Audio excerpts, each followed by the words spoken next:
안녕하세요. 곧 마흔을 바라보는 30대 후반 여성입니다. 남편은 대학 졸업하고 이 일 저 일 하다가 카페를 창업해서 운영 중입니다. 저는 공기업 법무팀에서 일하다가 지금은 육아휴직을 써서 일은 잠시 쉬고 있어요. 태어난 지 1년도 안 된 귀여운 딸 하나 키우면서 둘이 살고 있습니다.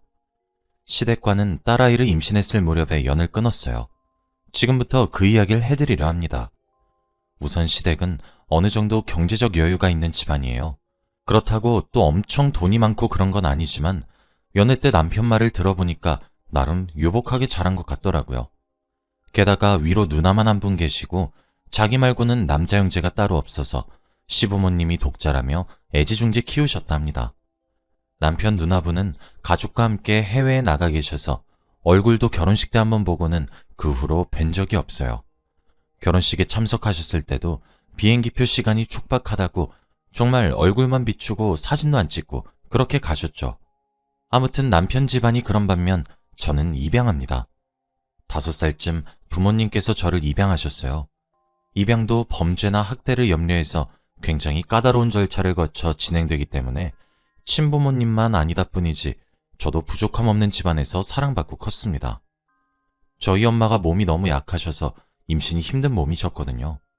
그런데 아이를 너무 원하셔서 저를 입양하셨고 아이를 원하셨던 만큼 저를 큰 사랑 속에서 키워내셨죠. 과한 사랑을 받고 자란 만큼 제가 입양아인 사실을 스스로 부끄럽다거나 제게 있어 부족한 점이라고 생각한 적은 단 한 번도 없어요. 다만 스스로 그렇게 생각하는 것과는 별개로 입양을 향한 사회적 시선이 아직 불편한 건 사실이었습니다. 남자친구에게 제가 처음 입양하란 사실을 밝혔을 때만 해도 괜찮았어요. 사귀면서 서로 살아온 얘기나 어린 시절 얘기를 하다 보면 자연스럽게 티가 나기 마련이라 제가 초반에 바로 말해줬거든요. 미리 눈치챘을지도 모르겠는데 나 사실 입양됐어. 우리 부모님 친부모님 아니야. 아, 그래? 그랬구나. 하고 남자친구가 더도 말고 덜도 말고 별 생각 없이 뭐 먹을지 저한테 물어보는데 그 태도가 저는 오히려 고맙더라고요. 특별히 위로받을 만한 일이 아닌데도 불구하고 그동안 제가 입양하란 사실을 밝히면 다들 어딘가 동정이나 연민의 눈빛을 했는데 이 남잔 그냥 그러려니 하고 넘어가더라고요. 그 이후에 제가 궁금해져서 왜 그랬던 거냐, 더 궁금한 게 있지 않았냐 물어보니 자기는 말을 얹어봤자 저한테 어떻게 받아들일지 몰랐기 때문에 그냥 말을 아꼈다고 하더라고요. 이때 작은 결심을 했던 것 같아요. 제가 만약에 결혼을 하게 된다면 이 남자랑 있으면 좋겠다 하는 그런 결심이요. 이렇게 섬세하고 배려심 많은 사람이면 결혼하고 나서도 큰 문제 없이 서로 사랑하며 잘 살 수 있을 것 같다는 확신이 들었습니다. 하지만 결혼은 둘만의 문제가 아니었어요. 저나 남자친구는 입양하라는 사실이 괜찮고 뭐가 문제냐 생각한다 쳐도 시댁에선 썩 좋게 보시지 않더라고요. 아니, 그냥 싫어하셨어요. 출신도 모르고 친부모가 뭐하는 사람일지도 모르는 애를 어딜 집안에 막 들이려 하냐면서 남자친구한테 엄청 화내시더라고요. 남자친구와 저 사이에 처음 결혼 얘기가 오가면서 제가 식당에서 시부모님을 처음 소개받았을 때 화장실 다녀오다가 몰래 들은 말이에요. 곧 남자친구가 시부모님 등살에 못 견뎌 저보고 헤어지자고 하려나 매일매일 조마조마하며 살았습니다. 그런데 남자친구는 아무 말도 안 하더라고요. 시부모님이 저를 탐탁치 않아 하는 걸 제게 전부 숨기면서요. 아마도 제가 상처받을 걸 걱정했던 것 같습니다. 제 앞에선 끝까지 애써 그런 일이 없었던 척 해주는 남자친구가 고맙기도 했고, 동시에 저도 똑같이 사랑받고 자란 저희 부모님 자식인데 왜 이런 취급을 받아야 하나 예비 시부모님께 화가 나기도 했죠. 사실 그땐 시부모님이 남자친구에게 화내는 걸 보고 이 결혼 안 되겠다 생각하고 있었는데 그 이후에 남자친구가 홀로 시부모님을 설득했는지 다시 결혼을 추진하더라고요. 시부모님도 저희 결혼을 반기진 않았지만 이미 아들 고집에 못 이겨 허락한 걸 물릴 순 없으니 표정만 불만스러운 내색을 잔뜩 내비치시더라고요. 결국 저희는 어렵사리 결혼에 골인했습니다. 결혼 이후에도 시부모님은 계속 제게 눈치를 주셨어요. 한 번은 신혼 초에 시부모님과 남편이랑 또 함께 식사한 적이 있었는데 제가 천식이 있어서 기침을 좀 했거든요. 기침이 잘 안 멎어서 가방에서 손수건을 꺼내 입을 막았어요. 그리고 아무래도 식사 자리이다 보니 예의상 자리를 피해서 기침이 잦아질 때까지 기다렸다가 다시 식탁으로 갔습니다. 그런데 시어머니께서 무슨 병균 보는 눈을 하면서 말씀하시는 거예요. 너 무슨 병 걸렸니? 혹시 폐병 그런 거 아니야? 아, 저 천식기가 조금 있어서 그래요. 심하진 않고요. 그랬더니 시아버님이 깜짝 놀라시면서 천식은 유전되는 거 아니냐? 하시니까 시어머님이 깜짝 놀라서 우는 소리를 하시더라고요. 이거 완전 사기 결혼 아니냐고. 우리 아들이 애 낳으면 그 애도 천식 있는 거 아니냐고. 입양아인 것도 마음에 안 드는데 유전병 있는 며느리가 우리 집안 대를 다 망쳐놓는다면서요. 저는 당황해서 벙쪄 있는데 남편이 대신 나서더라고요. 다들 왜 그러세요 진짜? 천식이 무슨 위험한 유전병이에요. 얘 그렇게 심하지도 않고 신경 써서 약 챙겨 먹고 하면 일반인이랑 똑같아요. 그러는 할아버지도 당뇨로 돌아가시지 않았어요? 따지고 보면 천식보다 당뇨가 더 위험한 가족 내력인데 이러는 거 좀 웃기지 않아요? 하면서 시부모님께 다다다다 쏘아붙이는데 저는 여태 남편이 조용조용하고 유순한 성격인 줄 알았는데 그렇게 차가운 목소리로 뭐라 하는 걸 처음 봤어요. 결국 남편의 말에 할 말이 없어진 시아버님이 수저를 집어 던지면서 에이 밥맛 떨어져 하고 자리에서 일어나시는 거예요. 그날 식사 자리는 그렇게 불편한 분위기 속에서 끝이 났어요. 남편은 집으로 돌아가면서 자기가 미안하다고 너무 마음에 담아두지 말라고 대신 사과하는데 남편만 두고 보면 결혼은 정말 잘한 것 같은데 시댁 생각만 하면 머리가 아팠습니다. 처음 결혼 이야기가 오갈 때부터 소중한 자기 아들을 별 볼 일 없는 저한테 장가보내야 해서 실탄식으로 말씀하시긴 했는데 그래도 막상 결혼하면 좀 나아질 줄 알았거든요. 그런데 다 착각이었나 봐요. 결혼하면서부터 아이 문제로 압박도 계속 주셨어요. 직장 계속 다닐 거냐부터 시작해서 너처럼 부족한 애가 우리 집안에 들어와서 땡 잡은 결혼한 거면 아들이라도 빨리 낳아야지 않겠냐면서요. 남편한테 말해봤자 남편이 저런 스트레스 받을 말들은 굳이 저한테 전하질 않으니까 그 이후로는 저한테 직접 연락을 하셔서 계속 재촉하시는 것 같았어요. 남편은 또 그 사이에 껴서 자기 부모님이 극성이라 미안하다고 저한테 사과하고요. 사실은 저도 임신이 마음처럼 쉽게 되는 일이면 빨리 아이를 갖고 싶었어요. 남편은 있어도 그만 없어도 그만이라고 했지만 저는 어렸을 때부터 꼭 사랑하는 사람을 닮은 아이를 낳아서 키우는 걸 기대했었거든요. 그래서 걱정도 컸죠. 이미 늦은 나이에 결혼했는데 과연 아이를 가질 수 있을까 하고요. 실패도 많긴 했었지만 결국은 축복이 찾아와 줬어요. 시간이 오래 걸려 어렵게 생긴 아이인 만큼 정말 조심하고 또 조심했어요. 임신 소식을 알리니 이때만큼은 시부모님도 잘 됐다면서 태어나면 이름은 민호라 하자며 좋아하시더라고요. 시부모님이 미리 지어두신 아이 이름은 누가 봐도 남자 이름이었습니다. 혹시나 딸이 태어나면 시부모님이 얼마나 눈치 주실지 상상도 하기 싫었어요.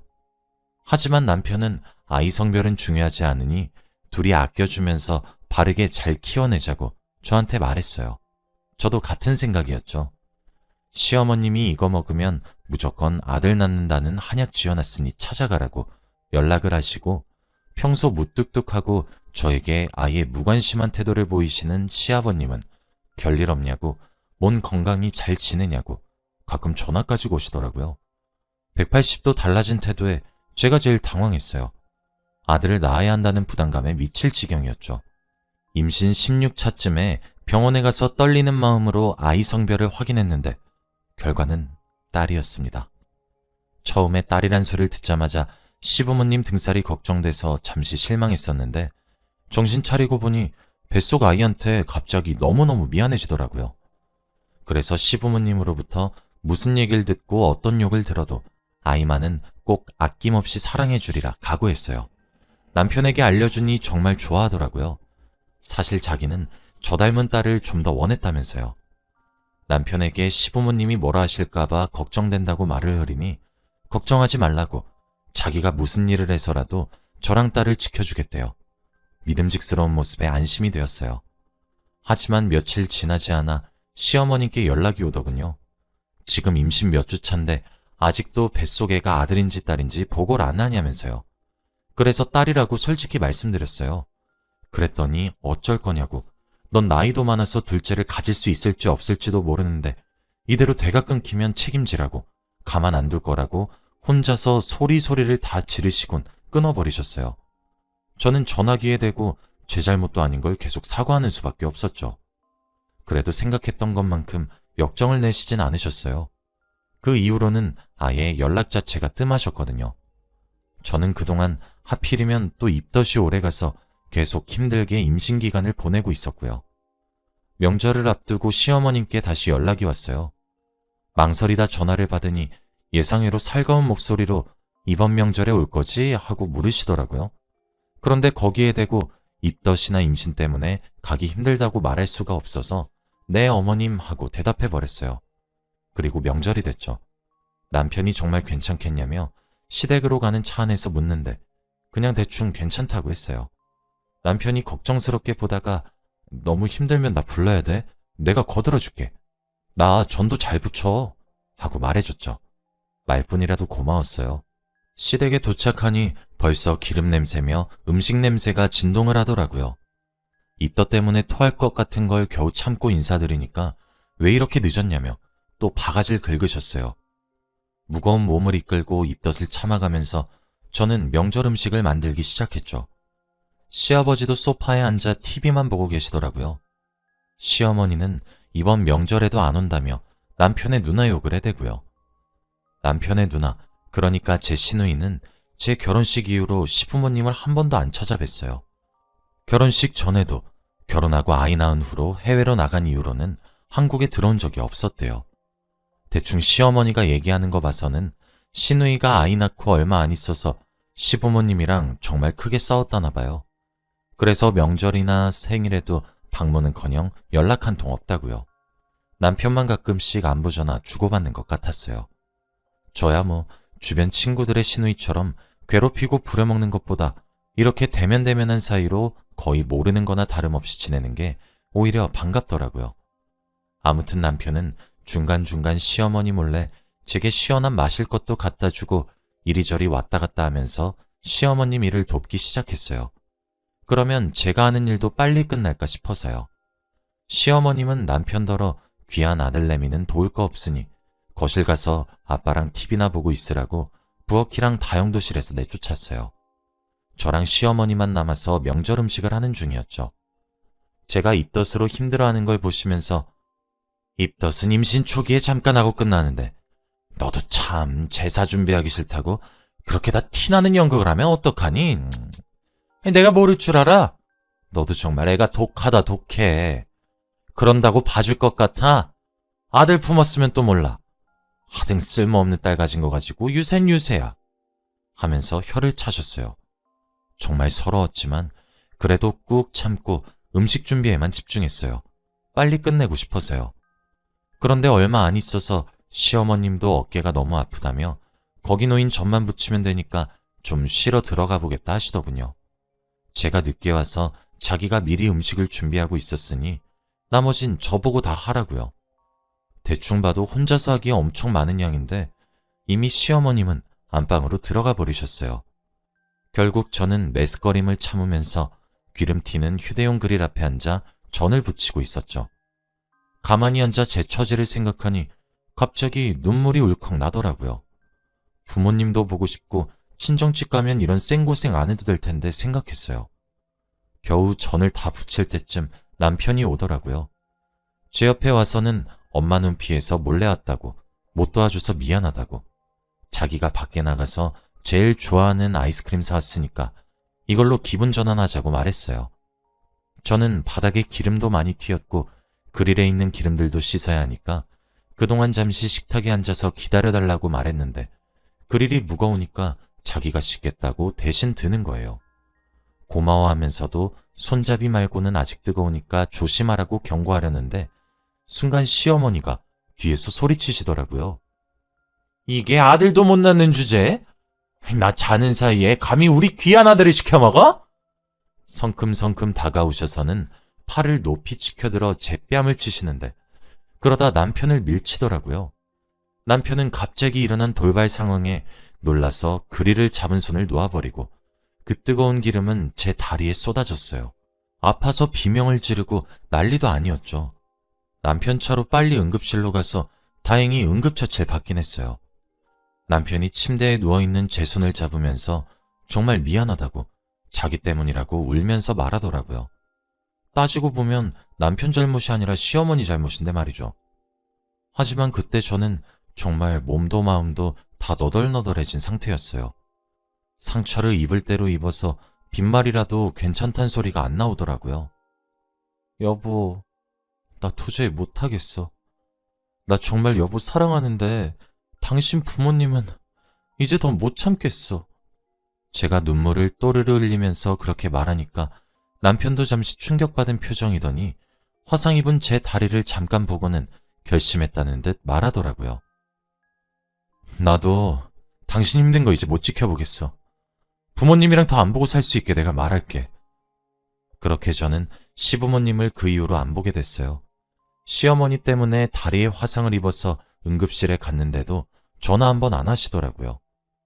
남편은 그래도 친부모님이다 보니 간간히 연락은 했는데 하루는 시아버님이 남편한테 다리에 화상도 입었고 나이도 많아서 아들을 낳을 수 있을지 없을지도 모르는데 아직도 데리고 살 거냐며 자기 지인 중에 집안 좋고 젊은 여자가 있는데 이혼하고 그 여자나 새로 만나보라고 했다더군요. 그 이후로는 남편도 자기 친부모님이지만 정말 사람이 아니라고 학을 떼면서 다신 연락을 안 해요. 혹시 몰라 중간에 집도 이사했고요. 그러면서 제게만 슬쩍 말해준 건데 사실 제 시누이, 그러니까 남편의 누나는 해외에 있는 게 아니래요.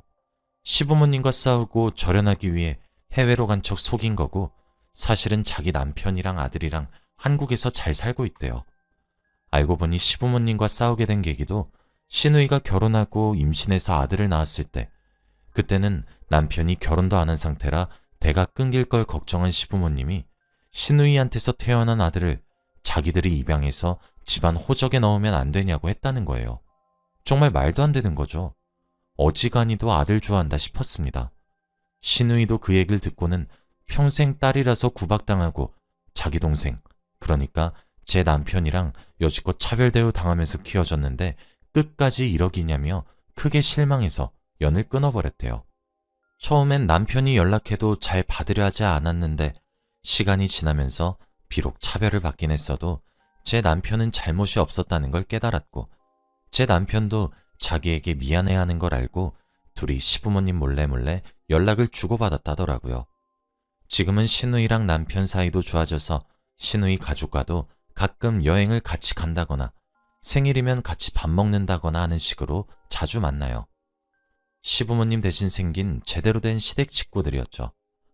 제가 시부모님께 당했던 일들을 알고는 시누이가 저보다 더 화내주더라고요. 저는 무사히 예쁜 딸을 순산했습니다. 태어난 딸의 자는 얼굴을 보는데 정말 천사 같고 사랑스럽더라고요. 건강하게 잘 자라주기만 하면 됐지 성별이 무슨 소용인가 싶었고요. 차라리 잘 됐다 싶었어요. 아들에 미친 할아버지 할머니 사이에서 계속 눈치 보는 딸 모습은 상상만 해도 제 가슴이 찢어질 것 같거든요. 말도 안 되는 이유로 눈치 보고 그랬던 건 저 하나로 족합니다. 제 딸은 평생 행복하고 사랑받으며 당당하게 키워내고 싶어요. 제 사연 들어주셔서 감사합니다. 여러분도 모두들 행복하세요.